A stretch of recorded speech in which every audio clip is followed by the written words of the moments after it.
Mask up, everyone. By now, we are all very used to having these masks around with us all the time and having to wear them everywhere.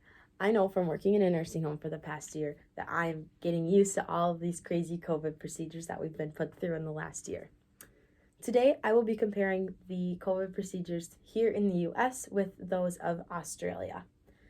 First thing I want to show you is this chart that is from the CDC or covid.cdc.gov, and it is updated every day. So today, March 14th, it was updated with information that they get from the World Health Organization. Now this has two rows. So this is the United States of America, this is Australia, and they have two columns. So this column is the total amount of positive cases, and so US looks a lot higher, and that's because they have higher population. So this row is not good for comparing at all. The CDC wanted to have a good way to compare different countries, so they made the positive case rates per 100,000 people. And so for the US, that was 8,000, and for the Australia, it was 100 about. So the US still was higher than Australia. The US on January 21st of 2021 sent out an update just from the new administration on the whitehouse.gov. They told us about how they want to encourage everybody to just get tested as best they can. They implemented free testing for all citizens and legal residents. And they also were saying that most of the mask mandates and social distancing procedures varies by state, but they are very much encouraging states to push mask mandates.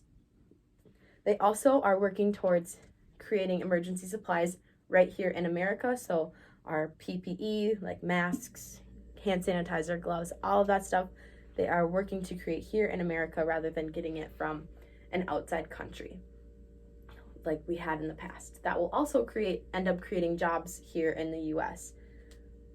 Along with other jobs that were created with COVID, like contact tracers, testers, all that stuff.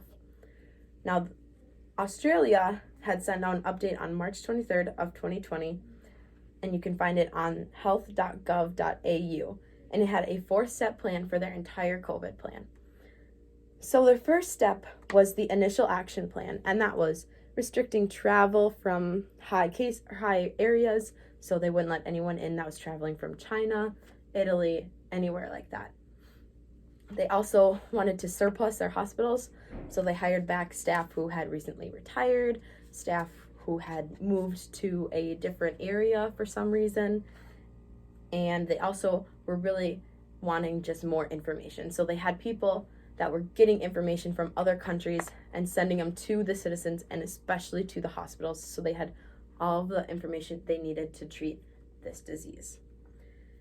In mid-March of 2020, they moved into their second stage, which was the targeted action plan.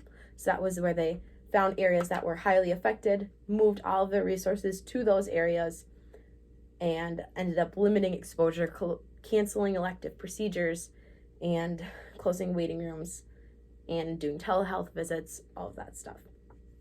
So they have their next step, which is the stand down step, which is where they return to normal. Maybe no more masks, maybe in-person visits, rescheduling those elective procedures that had gotten canceled. And then they also have their very last step, which is the preparedness plan.